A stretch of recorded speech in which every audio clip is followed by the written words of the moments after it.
자, 반갑습니다. 이번 시간에는 이제 국제물류론에 대해서 한번 살펴볼 텐데요. 그 첫 번째 시간으로 국제물류의 기초에 대해서 한번 살펴보도록 하겠습니다.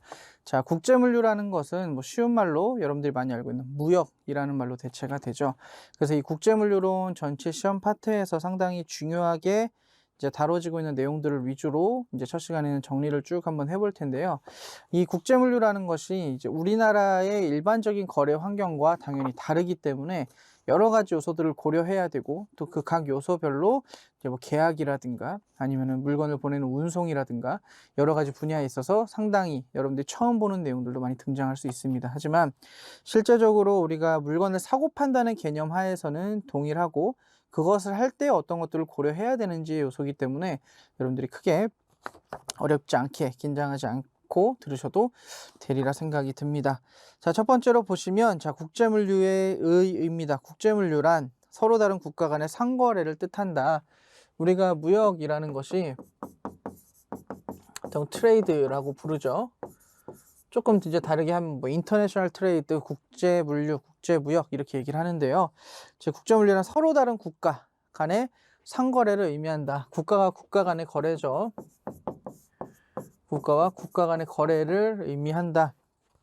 기업, 개인 혹은 국가 등의 경제 주체가 상품, 서비스의 대가를 가지고 교환하거나 매매를 목적으로 이루어지는 국제적인 상거래 활동을 말한다.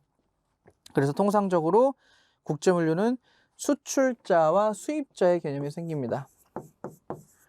자, 셀러와 바이어라는 개념이 생겨요. 그래서 수출업자 혹은 물건을 판매하는 매도인이라는 개념, 이 말을 많이 사용을 할 겁니다. 그리고 수입자, 물건을 구매하는 매수인이라는 개념을 또 역시 많이 사용을 할 겁니다. 그래서 수출자는 물건을 제공하고, 수입자는 그 물건에 대한 대금을 지불함으로써 거래, 교환관계가 이루어지는 것을 우리가 무역이라고 부르죠. 그래서 대외국제물류법 제2조 1항의 국제물류란 다음 항목의 어느 하나에 해당하는 것의 수출과 수입을 말한다. 보통 통상은 물품이고요. 그리고 용역입니다. 용역. 서비스를 제공해 주는 것들, 그리고 전자적 형태의 무채물, 역시 이런 것들이 다 국제물류에 포함이 되더라라는 겁니다. 우리는 대부분 물건과 관련된 것을 다루게 될 겁니다.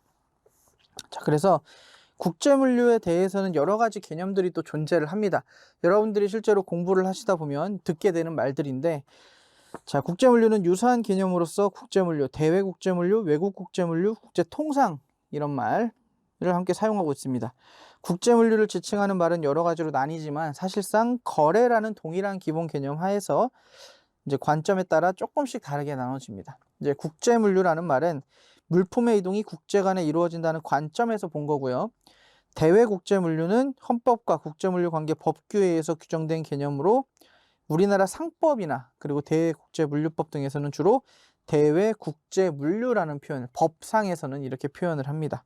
그리고 외국국제물류는 국가 간의 개념에서 얘기하는 걸로 우리나라와 다른 나라가 서로 거래를 한다라는 입장에서 대미국제물류, 대일, 뭐 미국과 하면 대미, 일본과 하면 대일, 이런 식으로 표현하는 것이 외국국제물류의 개념이고요.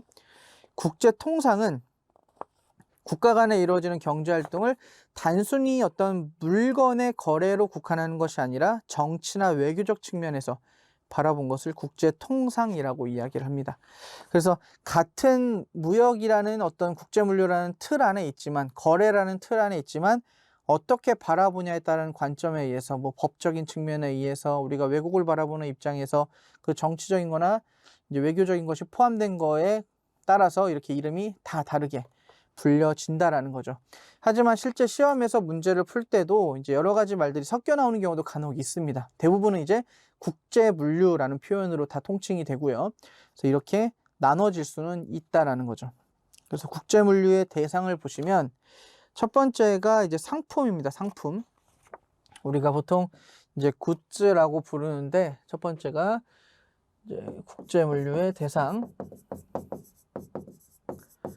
대상으로서 첫 제가 상품입니다.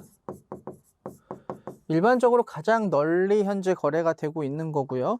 그리고 눈에 보이는 형태가 있는 피지컬적인, 그리고 비저블, 눈에 보여서 가시성이 있는 이런 유형 재화를 상품이라고 부릅니다. 그리고 가격이 있는 것들이 통상적으로 거래가 가능하다라고 국제물류에서는 봅니다. 가격이 없는 것들은 안 되고, 국제물류에서는 가능한 가격을 가진 모든 물품을 지칭하고요. 자, 용역은 이제 상품과 달리 눈에 보이진 않습니다. 눈에 보이진 않는데, 자, 서비스나 용역 등을 제공하는 것을 이야기합니다. 그래서 상품 수출과 연계하여 이루어지는 운송, 보험, 금융 등이 대표적인 용역이며, 용역 및 서비스를 국제 물류 외 거래라고도 부른다. 그러니까 눈에 보이진 않지만 실질적으로 제공을 받고 있는 이런 서비스 같은 것들을 얘기합니다.